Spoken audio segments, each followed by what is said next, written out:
Monsieur le Président, je demande la parole pour élucider une question de politique étrangère. C'est Al-Ahram, Égypte. Au moment où le Conseil de sécurité condamne le raid israélien sanglant en Tunisie à unanimité, croyez-vous que le moment de renouer les relations diplomatiques avec Israël est-il propice?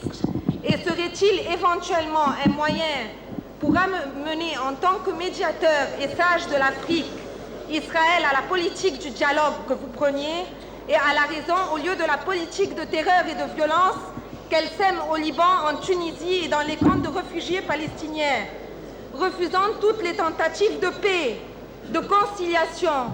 Quelle serait votre contribution éventuelle comme homme de paix et comme sage à la réalisation du noble objectif de paix qui est le vrai combat dans lequel l'Égypte de Moubarak s'est engagée dans une course contre la montre pour dérober la question palestinienne de l'impasse et sauver une paix à laquelle les actes d'Israël font ombrage et découragent?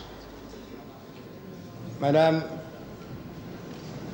il faut rétablir la situation dans leur contexte. Depuis 1973, les pays africains ont rompu les relations diplomatiques avec Israël. Qu'est-ce que cette rupture a apporté dans la solution du problème posé?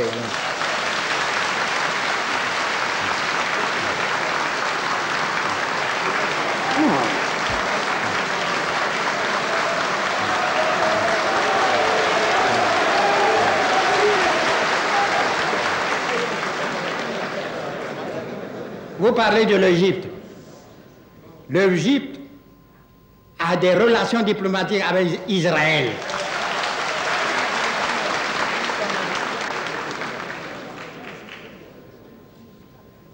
Non, il faut que nous puissions parler. Nous sommes un pays indépendant et libre et souverain. Nous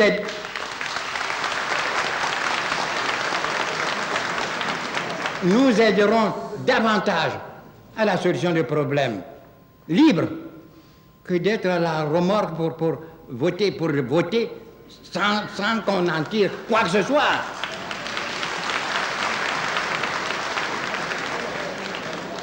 Voyez-vous, nous sommes entre nos frères. Vous parlez des Palestiniens. Est-ce que vous, Arabes, vous avez une politique palestinienne?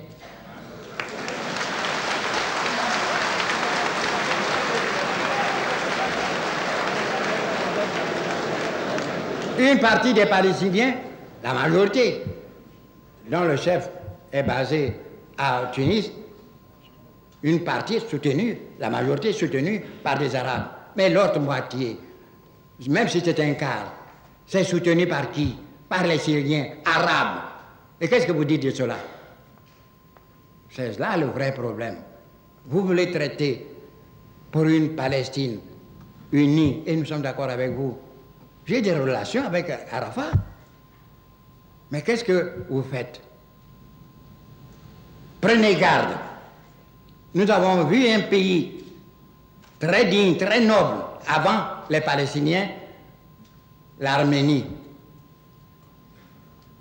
qui aussi a été détruit par la Turquie. Pendant des années, on a voté, on a promis de reconstruire la patrie arménienne. On n'a rien fait parce que les Arméniens étaient divisés. On n'a rien fait.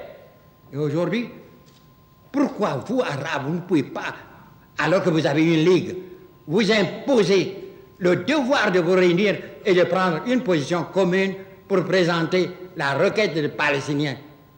Vous croyez que ça n'a pas été pénible pour nous autres de comprendre l'odyssée d'Arafat, non pas chassé par les Israéliens, mais par leurs propres frères? Hein?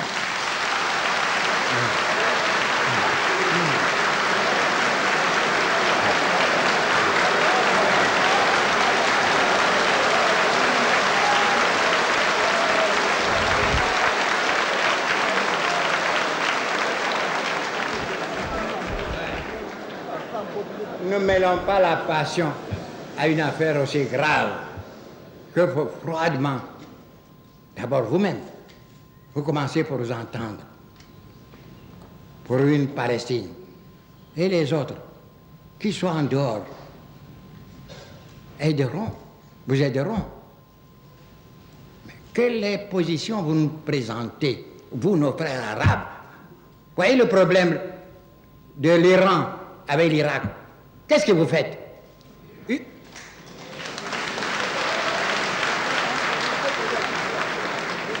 Une partie de nos frères arabes sont avec l'Iran, l'autre partie avec l'Irak. Où allez-vous? Et vous voulez que nous vous suivons comme ça? Non. Nous voulons vous aider, comme vous nous aidez. Nous coopérons dans les... Mais il faut quand même que vous sachiez où vous voulez aller. On ne peut pas nous faire suivre. Quand un homme vous prend votre bâton, vous qui êtes aveugle, il vous promène dans de la célébrité. Où est l'aveugle? Hein? Non. J'ai des relations les plus cordiales avec le monde arabe.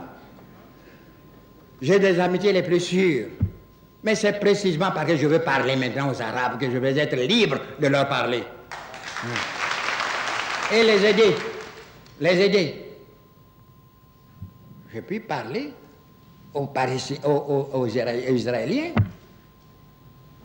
puisqu'ils viennent me rendre visite. J'ai cessé depuis la rupture des relations. Et un jour, le docteur Tataba, qui a été tué, assassiné en Espagne, qui était l'intermédiaire entre Arafat et moi. Un jour, Ayab Chokro m'avait dit quoi? Il ne connaissait pas l'étendue de mes relations de paix.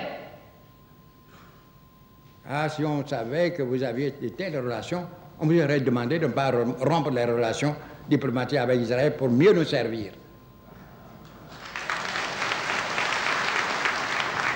Nous sommes pour la paix, elle est une et totale. Nous pouvons apporter quelque chose. Nous ne surestimons pas nos positions. Nous sommes un petit pays à la tête d'un petit pays, un petit homme, petit chef à la tête d'un petit pays.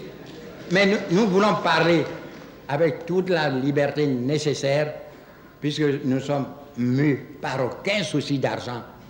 Nous ne demandons rien à qui que ce soit. Nous sommes indépendants à l'égard de quiconque.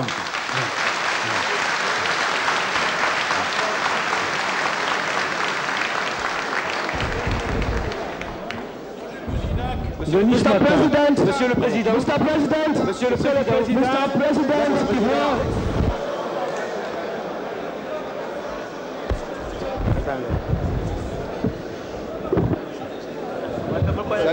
la Côte d'Ivoire est incontestablement un État souverain.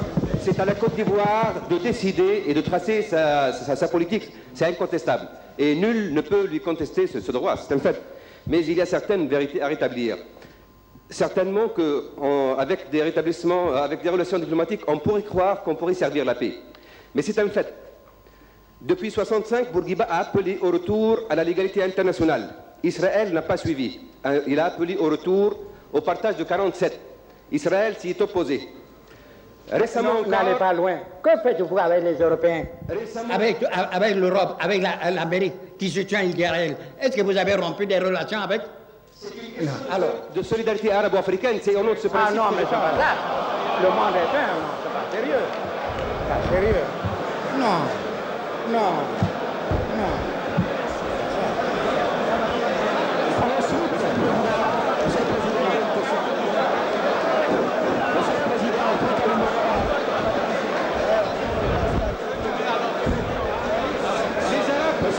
Monsieur le Président, les États arabes ont dû être divisés. Monsieur le Président, il y a eu un plan de presse.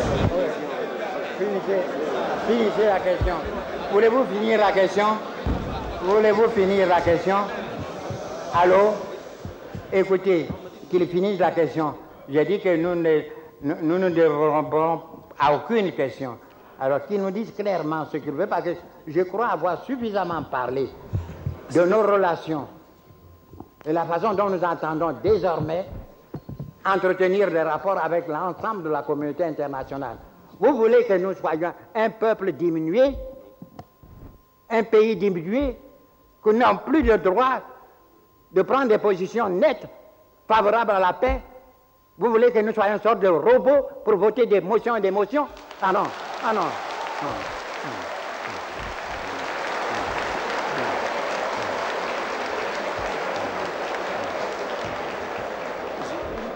Roger Bouginac.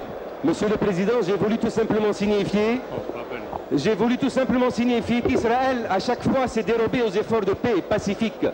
Et que récemment, il y a eu un plan arabe. Et que les Arabes ont beau être divisés, ils ont le plan de Fès. Et Israël l'a encore refusé, et c'est ce que je voulais dire. Il faut que nous en parlions. Il faut que nous joignions nos voix. Il n'y a que vous qui parlez un langage de sourds. Il faut que nous voyions. La coopération arabo-africaine doit être positive. Vous ne pouvez pas, alors que vous n'avez aucune position nette sur tel problème, vous ne vous entendez pas. Vous n'êtes d'accord que sur votre désaccord. Alors est-ce que vous allez nous entraîner?